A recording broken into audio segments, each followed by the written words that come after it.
Menjadi pribadi yang hebat, bisa ditampilkan? Oke. Nah, saudaraku yang terkasih, hebat, sukses, keren, mantap, itu adalah sesuatu yang disenangi setiap orang.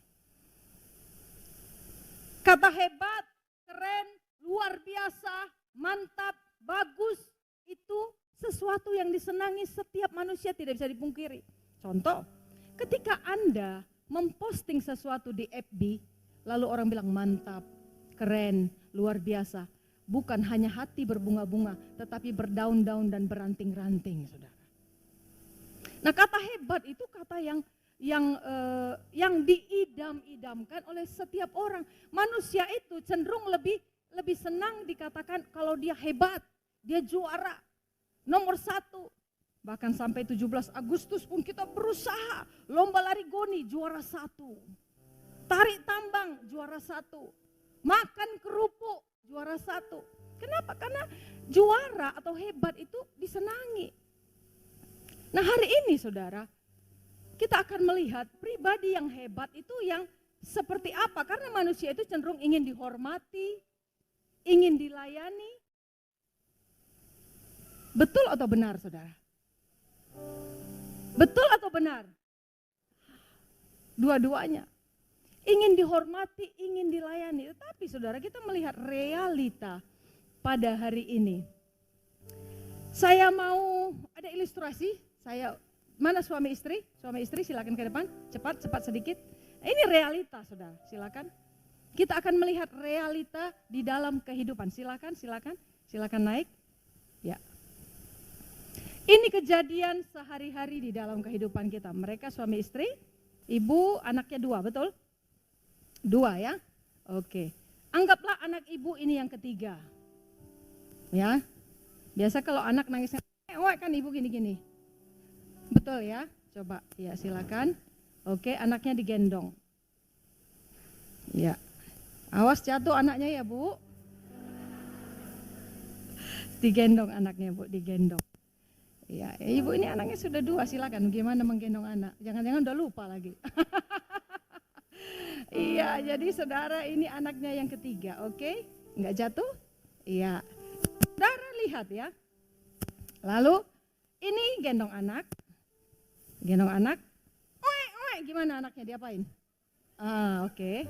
Terus dia teringat suami mau pulang. Belum ada makanan. Lalu ibu ini harus ngapain? Petik sayur sambil gendong anak. Oke, silakan ibu. Oke, petiklah sayurnya. Saudara lihat, tiba-tiba pulanglah si ganteng suaminya, saudara. Ya kan? Bapak pulang kerja. Coba ini pintu, ceklek niet gitu. Ceklek niet. Itu pintu rusak, Pak. Nyiut. Oke, lalu bapak itu istri kan? Shalom mama sayang, coba Pak. Shalom sayang. Kenapa saudara yang heboh istrinya kok? Kalau dibilangnya sama tetangga istri orang salam sayang bahaya kan gitu. Ini kan istrinya saudara. Lalu Pak pada umumnya ya, menolong memetik sayur atau malah minta kopi? Minta kopi. Mama-mama yang jawab. Mama-mama yang saya percaya sekarang ini ya. Jangan bapak-bapak, bisa aja kan dibilang, oh aku petik sayur gitu. Nggak percaya, saya margabus itu. Kalau suamiku kujamin pasti minta kopi. Mama-mama jawab, minta kopi atau petik sayur? Minta kopi. Nah kita ini buatlah suami yang baik kan.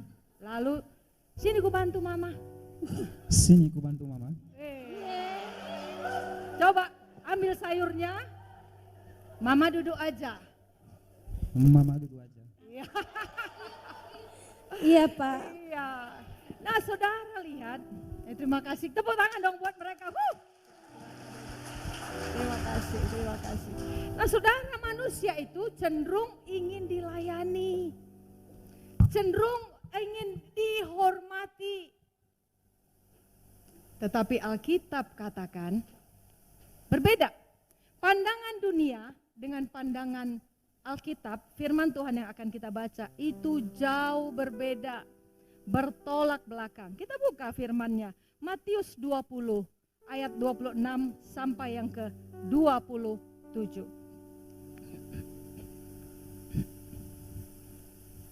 Kita baca bersama dengan keras, 1, 2, 3. Tidaklah demikian di antara kamu. Barang siapa ingin menjadi besar di antara kamu, hendaklah ia menjadi lanjut dan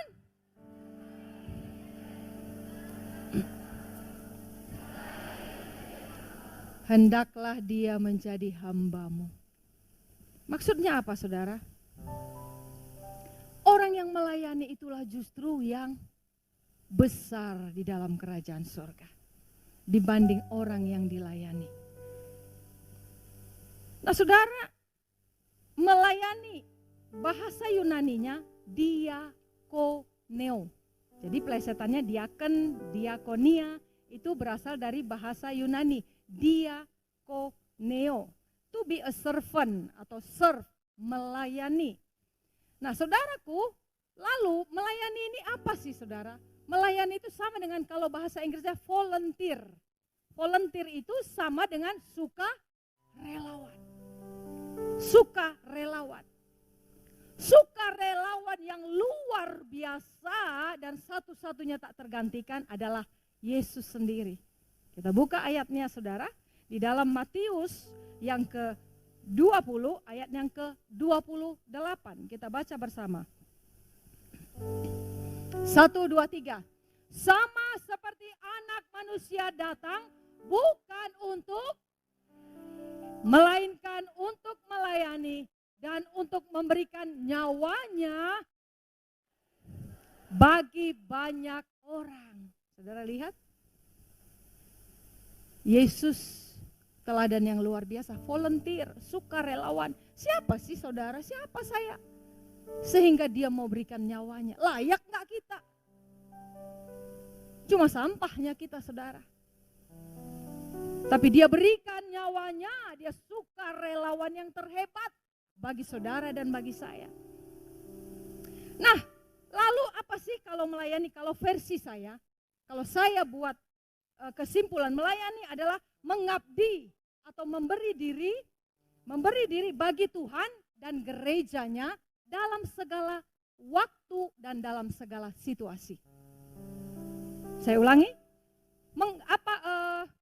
melayani versi saya adalah mengabdi, memberi diri bagi Tuhan dan gerejanya dalam segala waktu dan dalam segala situasi. Waktu hujan, waktu susah, situasi berat, melayani. Nah, jemaat Tuhan, firman ini khususnya buat jemaat Tuhan. Melayani itu tidak harus jadi pendeta. Melayani itu tidak harus jadi koordinator. Melayani apapun status kita, kita bisa melayani, saudara. Kalau di gereja kita syaratnya gampang, saudara. Yang pertama tentu saja training, Anda jumpai Pak Joko. Yang kedua Anda ikut komsel, jumpai Ibu Sinaga. Yang ketiga pilihlah talentamu masing-masing. Apa yang sudah Tuhan berikan, saudaraku, bagi Tuhan yang penting itu fungsi, bukan posisi. Sekali lagi saya katakan, bagi Tuhan yang penting itu kita berfungsi, bukan berposisi, yang artinya berpunya jabatan ini itu, tidak. Fungsi kita itu apa? Itulah arti melayani. Saudara, lalu adakah syarat untuk saya bisa melayani Tuhan? Tentu.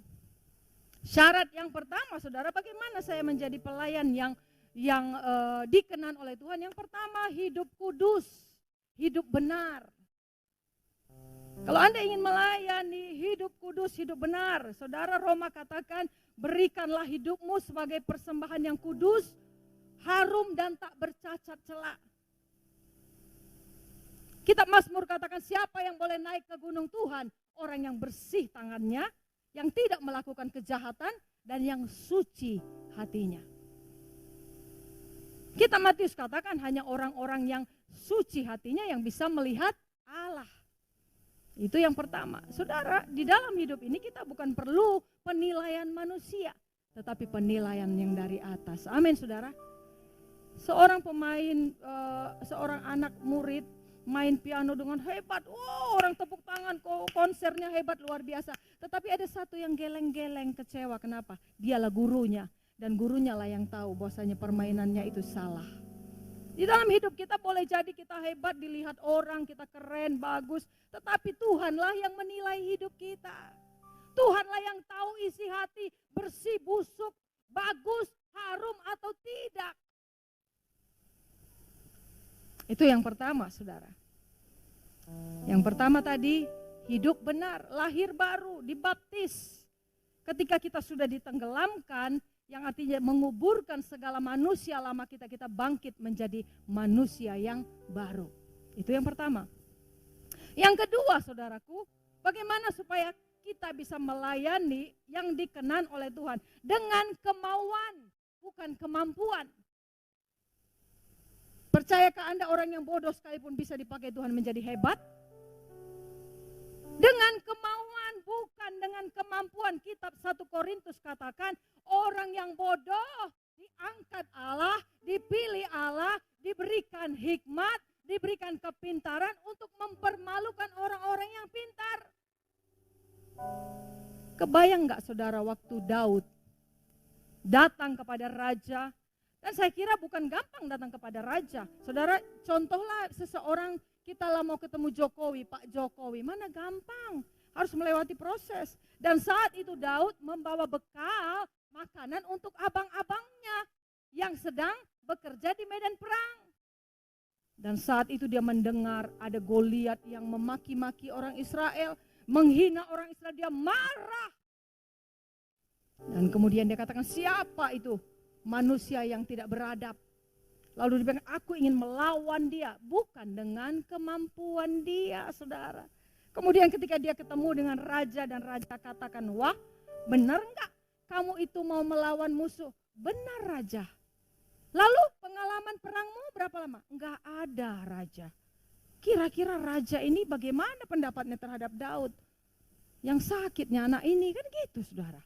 Enggak ada pengalaman perang, tapi mau maju untuk berperang melawan musuh. Bukan dengan kemampuan, tetapi dengan kemauan dia. Dan akhirnya ketika raja pasangkan dia baju jirah segala macam untuk perang, dia tidak bisa, dia lepaskan semua hanya dengan 5 batu. Dan yang mematikan Goliat itu cuma 1 batu ketika dia ketapel ke dalam keningnya Goliat. Artinya apa saudaraku? Bukan dengan kehebatan, bukan dengan kemampuan, tetapi kemauan.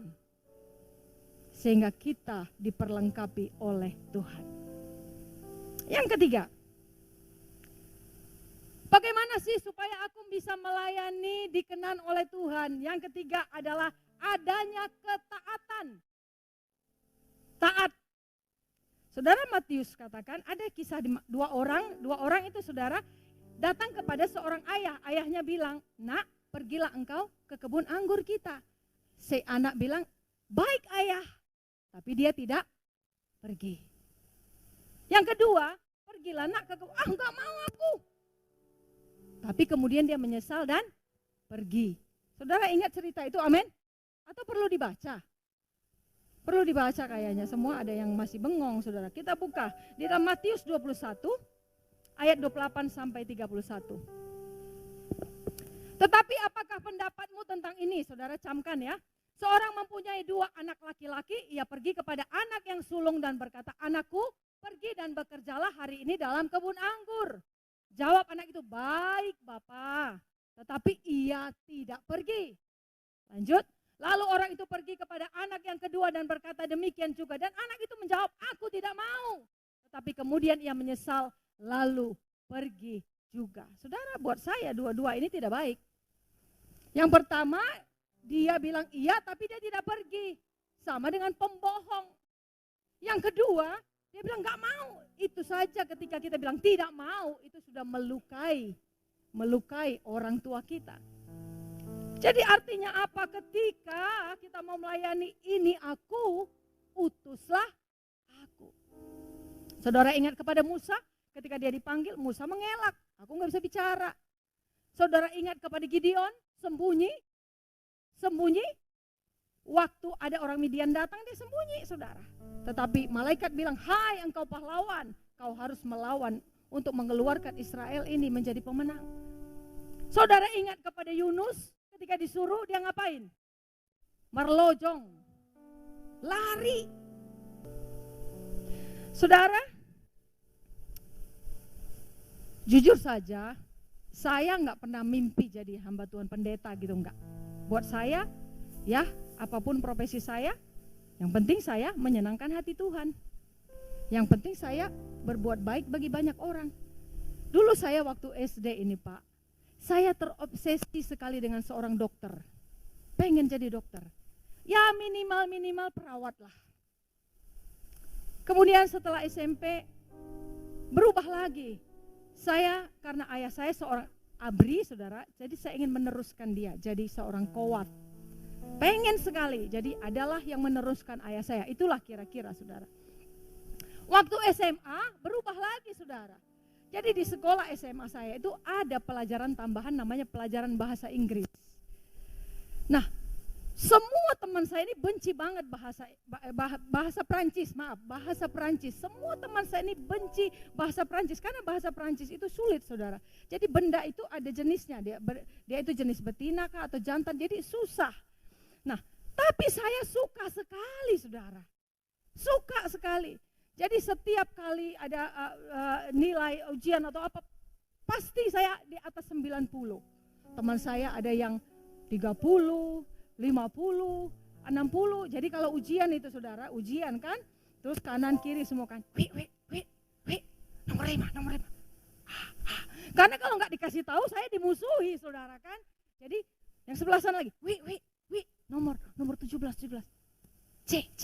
Datanglah guru, diamlah lagi kami saudara, diam lagi. Jadi saya berpikir nanti kalau saya sudah tamat SMA, saya kuliah bahasa Perancis, kemudian ya kerja di perusahaan Perancis atau pergi ke Perancis, ke Paris, di sana ada pulau Korsika yang indah, tinggallah di sana.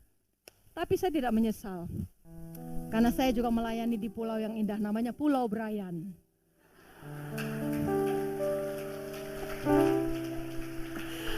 Ya saudara, ya jadi dengan suami yang ganteng ini saudara, ya bayangkan saudara, kami itu waktu melayani di sini itu gedung-gedung lama. Pertama kali melayani, kemudian itu gedung lama itu tanah yang dijual. Jadi suami kami punya mobil satu saudara. Itu Kijang Montana dulu, Pak Dokter tahu ini. Kemudian nggak ada uang beli tanah itu, sedangkan kita mau melayani. Akhirnya dijual, nggak cukup, ada mas nikah dikumpulkan, dijual, jadilah itu. Akhirnya saudara beli Honda pun nggak bisa, naik angkot. Dari sini naik angkot sampailah Deli Plaza. Dulu Deli Plaza itu Podomoro saudara. Podomoro sekarang itu Deli Plaza namanya. Dari Deli Plaza naik angkot ke Peringgan, ada situ kantor pos. Dari Peringgan pergi lagi naik angkot sampai ke Simpang Pemda. Nah di Simpang Pemda itu saudara, kalau sudah jam 10 malam tidak ada angkot. Nehi babuji. Jalanlah kami saudara, berdua saudara. Jadi jalan lumayan dari Simpang Pemda ke tempat kami itu Tanjung Selamat itu lumayan jauh ya, saya kira hampir 2 kilo. Berapa Pak Dokter? 1 kilo lumayan kan? Lumayan jauh juga. Kadangkala hujan saudara. Kami masuk ke dalam row itu, dulu belum ada jalan yang ke arah itu, kadang-kadang terinjak ular lah, saya teriak. Iya benar saudara. Itu bertahun-tahun sampai akhirnya. Enggak apa-apa saudara. Akhirnya Tuhan gantikan mobil-mobil yang bagus, amin. Satu mobil dikasih untuk Tuhan, Tuhan gantikan mobil-mobil yang lain. Jadi luar biasa. Kami dari Tanjung Selamat, Semenanjung kan, Tanjung Selamat, lewati Tanjung Sari, lewati Tanjung Rejo, Semenanjung semua kan, lewati Sungai Sikambing, sampailah di pulau yang indah namanya Pulau Brian. Puji Tuhan saudara. Dan saudaraku, taat meskipun tidak mengerti. Menunya setiap hari kangkung yang kupetik, di depan rumah kami ada paret kering kangkung dan sambal terasi. Ada anak panti juga saat itu Pak Dokter yang kami urus, dibikin bubur untuk makan. Nah saudara, taat meskipun tidak mengerti, taat meskipun hati ini rasanya gimana ya? Bayangkan, tadi mimpi ke Pulau Korsika di Perancis, akhirnya terjebak di Tanjung Selamat saudara, di Pulau Brian. Tetapi taat, ketika kita taat maka berkat itu turun kepada kita. Kami melihat saudara, meskipun banyak gelombang badai, banyak sekali ya krisis naik turun segala macam, tapi pemeliharaan Tuhan tetap sampai hari ini. Lihatlah pendeta kalian, tetap ganteng kan? Saudara lihat, katanya nanti di surga itu saudara yang ada itu puji-pujian indah, puji-pujian. Tapi seringkali banyak alasan untuk Anda melayani di bidang pujian. Banyak alasan. Lebih senang Anda nyanyi dangdut di kamar mandi, ya kan? Nyanyi dangdut di kamar mandi daripada memuji Tuhan. Saat ku pandang bintang nan jauh di sana, sambil joget-joget lagi. Yang lihat gayung toilet, iya kan? Iya benar. Yang paling parah orang Kristen nyanyi di kedai tua. Aduh. Mana lebih suka orang muda nyanyi gini, ku bawa hidupku sekarang, atau perjalanan membawamu. Seringkali saudaraku, talenta kita tidak dipakai untuk kemuliaan Tuhan. Lihatlah singernya itu aja, kasihan kali. Kasihan kan, lihatlah ibu itu pun gak sehat, tapi itu banyak kali yang bisa nyanyi nih. Saya yakin ketawa pun Anda gak false kok. Iya, ketawamu aja merdu. Aku coba dulu, Anda mau dites? Amin. Coba ikuti saya. Eyo, eyo, eyo. Bagusnya. La la la la la la la la la la la. Li li li li li li li li li li li. Mana falsnya? Nggak boleh lagi singernya ini harus bertambah saudara. WL-nya pun bertambah-tambah. Setiap kita punya suara, setiap kita punya kehidupan yang bisa kita berikan untuk Tuhan. Itu juga yang di depan penerima tamu pun jangan itu. Semua dapat giliran. Saudara mau melayani Tuhan, amin? Melayani Tuhan. Dengan apa saudara kita balas kebaikan Tuhan selain kita katakan ini aku Tuhan. Nah selanjutnya saudaraku, setia. Setia. Apa? Berapa huruf? Setia. Berapa huruf? Gampang diomongkan, susah dilakukan. Kita Matius katakan, Tuhan akan bilang, baik sekali perbuatanmu hambaku yang setia. Masuklah ke dalam kebahagiaan Tuhanmu. Saudara, waktu di Jakarta kemarin, siap semua acara penguburan semua selesai, kami pulang ke di Bogor, mama saya dimakamkan di Bogor, kemudian kami pulang ke Jakarta. Nah kemudian anak-anak kepingin makan nasi Padang saudara. Akhirnya saya dengan Angel, putri saya, dia setir, ayo cari nasi Padang. Karena puasa tutup, yang ini tutup, ke sana tutup, keliling tutup semua. Akhirnya kami dapat satu kedai Padang. Itu pun ditutup depannya. Ditutup depannya. Jadi saya pikir, oh ini sepertinya ada nih, karena ada yang beli satu orang, jadi saya masuk. Waktu saya masuk saya bilang, beli ya ibu sekian bungkus untuk suami dan anak-anak saudara. Dan kemudian ada anak kecil perempuan, kurus. Saya kira umurnya 10 tahun, kurus. Anaknya itu anak ibu yang jualan. Lalu dia gitulah dia sama mamanya, entah apa yang dibilangnya. Lalu enggak bisa, udah besar. Lalu saudara saya tertarik, saya ingin bertanya, emangnya kenapa Bu? Anaknya minta apa? Enggak, dia minta buka puasa. Padahal itu udah jam 1 loh saudara. Dia minta buka puasa, dia kan udah besar sampai sore. Bayangkan, nasi berdandang-dandang, sayur berbaskom-baskom, ikannya banyak, dia pemilik restoran Padang, anaknya kurus kecil harus puasa. Dan bukanya itu jam 6 kan? Orang seberang kan bukanya jam berapa? Jam 6, setengah 7. Bayangkan saudara. Setianya dia dengan ibadahnya. Setianya dia mengabdi kepada Tuhannya. Coba orang Kristen, tapi nggak di sini.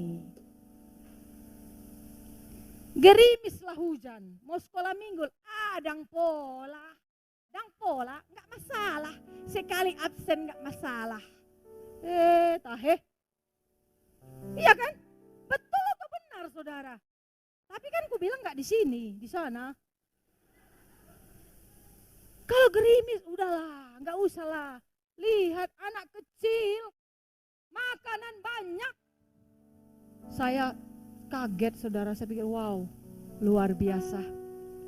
Sangat berbeda dengan kita orang Kristen. Kesetiaan kepada Tuhan, pengabdian kepada Tuhan masih jauh saudara. Hebatnya mereka setia. Nah hari ini kita mau belajar bagaimana setia. Setia kita orang tua berikan contoh kepada anak-anak kita, anak cucu kita untuk setia. Selanjutnya apa saudara? Semangat. Kitab Roma katakan biarlah rohmu apa? Lebih keras, biarlah rohmu menyala-nyala. Dan layanilah Tuhan. Jangan begini saudara, ibadah Allah. Ibadah malas, apalagi melayani. Saudara tahu, melayani itu, ibadah itu adalah kehormatan, bukan beban. Katakan, melayani itu kehormatan, bukan beban. Ibadah itu kehormatan, bukan beban. Katakan. Bukan beban. Kenapa ketika kita datang membawa pujian kita kepada Tuhan? Oh, kehormatan dong. Tuhan menikmati pujian kita. Jangan anaknya yang bilang, "Ma, udah terlambat kita, masih sisiran." Tunggu, masih puji-pujian. Tenang aja kau, puji-pujian masih. Nanti dia udah besar. Ketika dia besar, dibilang nanti sama anaknya, "Ayo Pak," atau "Ayo Mak, kita pergi." Tunggu, masih firman, tunggu doa berkat aja. Iya saudara, karena apa? Kita itu contoh bagi anak kita.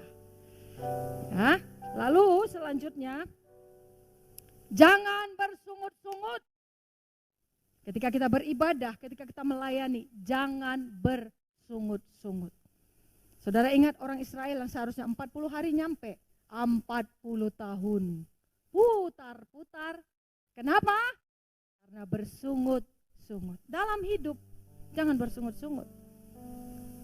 Tadi kan saya katakan, apapun boleh terjadi. Tetapi kita akan katakan Tuhan itu baik. Tuhan itu baik. Apapun krisis, sakit, nggak punya uang di kantong, apa saja. Katakan Tuhan engkau baik. Ayub bilang kan, emang cuma yang enak-enak baru kau bilang Tuhan itu baik? Emang cuma yang indah-indah baru kau bilang Tuhan itu baik? Dalam pahit, dalam sakit, dalam jurang lembah kekelaman, katakan Tuhan itu baik. Tuhan itu baik bagiku dan bagi engkau. Nah, yang terakhir saudara, jangan banding-bandingkan dirimu dengan orang lain. Wah, kenapa dia baru kenal Tuhan udah diberkati? Aku udah berkarat-karat, gak diberkati. Contoh, jangan saudara. Suatu kali Tuhan Yesus pernah memberikan perumpamaan. Ada yang kerja 1 jam, ada yang kerja 5 jam, ada yang kerja 12 jam di kebun anggurnya, tetapi upahnya sama. Kemudian ada yang marah, kenapa Tuhan? Kok upahnya sama? Kemudian Tuhan bilang, kenapa kau iri hati? Kepada siapa aku ingin beri, itu adalah hakku. Oleh sebab itu hari ini kita berusaha untuk mengambil hatinya Tuhan. Saudara melayani bukan hanya di gereja. Sebagai ayah, engkau melayani keluargamu, istri dan anak-anak. Sebagai istri, sebagai ibu, melayani keluargamu, melayani suami dan anak-anak. Sebagai anak, melayani orang tua. Dimanapun kita berada, kita bisa melayani. Saudara, melayani itu perlu kebesaran hati. Saya melihat di Jakarta, kadang-kadang saya pergi ke gereja yang payungi jemaat kalau hujan.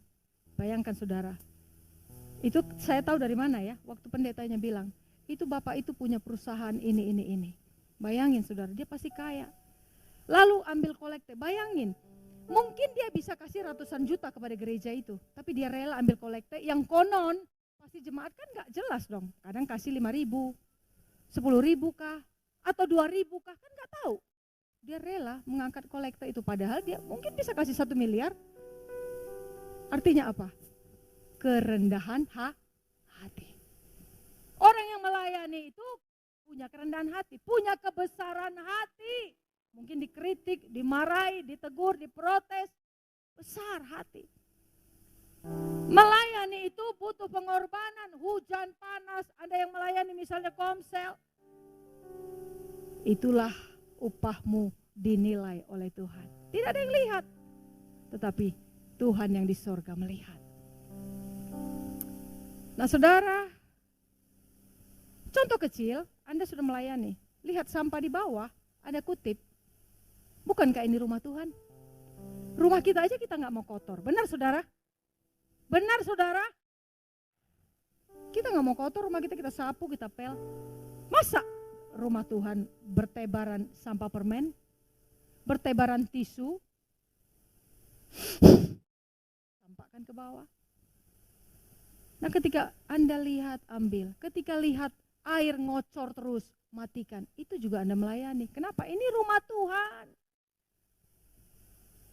Kepedulian, pelayan melayani itu juga ada kepedulian. Jadi setiap kita bisa melayani. Pelayani bukan yang saya maksud khotbah, nyanyi, main musik, angkat kolektif, enggak. Semua kita bisa melayani dengan apa saja yang Tuhan berikan.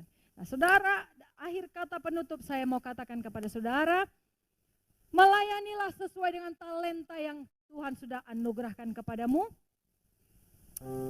Daftarkan dirimu sesuai dengan talentamu apa saja. Anda bisa daftarkan melalui diaken, koordinator, melalui siapa aja. Kan di sini ada penggembalaan, Anda bisa daftar saudara. Tentunya setelah ikut training pemuritan. Kenapa? Tujuannya supaya kita mengerti firman. Ketika ada hantaman dari si jahat, kita tahu untuk menghandle-nya saudara.